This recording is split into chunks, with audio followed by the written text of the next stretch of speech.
Hey guys, my name is Britt. Today I'm going to be discussing the secret to converting your views into sales. Now let's get going. The secret is to make it simple. Now let me explain. When a customer clicks on one of your listings and enters your shop, you want to make the process of them buying an item simple, fast, and easy for them. If you leave them being confused or having hesitation, not sure what they're going to be buying, then they're potentially going to be buying an item from a different shop. Now, how do you do this? The first way is to give the buyer less options. Now, I know that sounds silly, but the more options you give the buyer, the higher the chance the buyer is going to click out of the listing before purchasing it. Adding on to that last point, Etsy only allows you to have 2 options and 1 personalization. So if you have 5 or more options that you want to give your buyers, you aren't going to be able to have a drop down for each of those options. If you want to use a drop down way, then you're going to have to combine either 2 or 3 of those options into one of the option sections. I want you to remember, what makes sense to you might not make sense to your buyers. I would recommend going to your brutally honest grandmother, aunt, friend, whoever's super honest with you, like hurtfully honest with you. You're going to have them look through your listing and see if they can figure it out and they know exactly what you are saying and if it is easy and simple for them to make that purchase. Let's imagine that you are trying to buy a t-shirt. You click on the t-shirt's listing because you liked the t-shirt, right? Why else would you click on it? But when you're going ahead and trying to make that purchase, the shop owner created a bunch of different options that you can select to customize it to something that you love. However, you already love the listing because why would you click on it then? Why wouldn't you click on another one? In those options, they have the color of the t-shirt, the size of the t-shirt, the style of the t-shirt, the color of the font, a saying if you want to be able to customize it, and a few more options. The first 3 you understand, maybe you understand why you can choose the color, why you can choose the size, everyone wants to change those. However, the rest you feel like are a little bit unnecessary. So this is a good example of when less is more, because now instead of you giving the buyer more selection, you're actually making the buyer confused, a little bit exhausted, and kind of feeling like they don't want to purchase anymore. So maybe they add it to cart, and then at that point, they've already been looking at it for like 5 minutes, and they abandon that cart. So now you're asking yourself, what do I do then?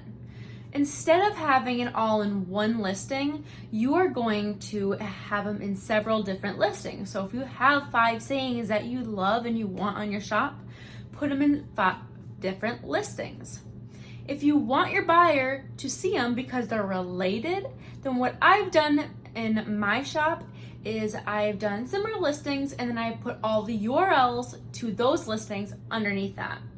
So when they're reading the description, they see it and they're like, oh, I like this item, but let's see these ones. And maybe they like those ones more, but at least you're not confusing them and they don't have to go through a lot of steps to make that purchase. The next component is to make your shop really easy to navigate. Now, I know that Etsy does not really allow you to use your creative flexibility on how your shop looks, but they do allow you to have shop sections.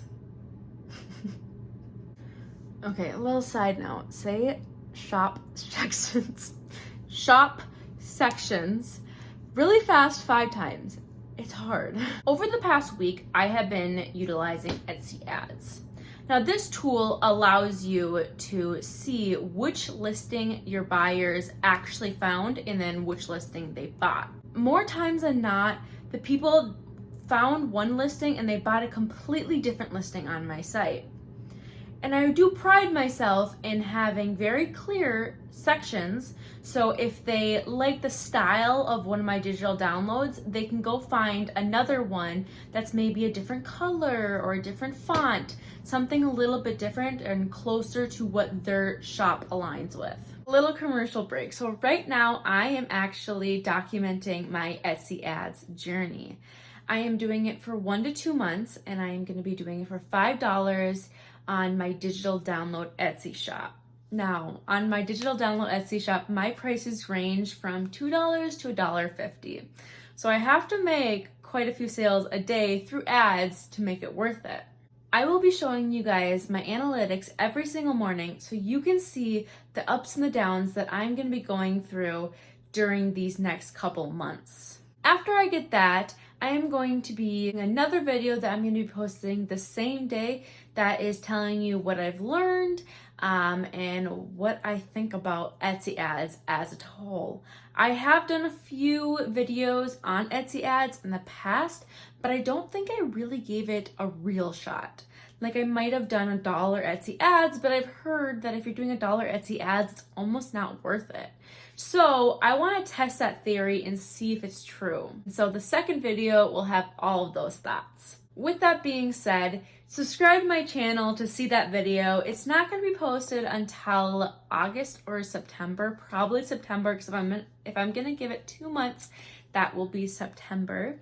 So subscribe to see that video, and let's get back to the video. Etsy allows you to use 20 sections on your shop. So if you have a lot of items, use all of the sections and really make your sections really precise on what's in them. Thank you so much for watching today. If you liked this video at all, give it a big like and subscribe to my channel. I will see you in my next video. Bye! Peace.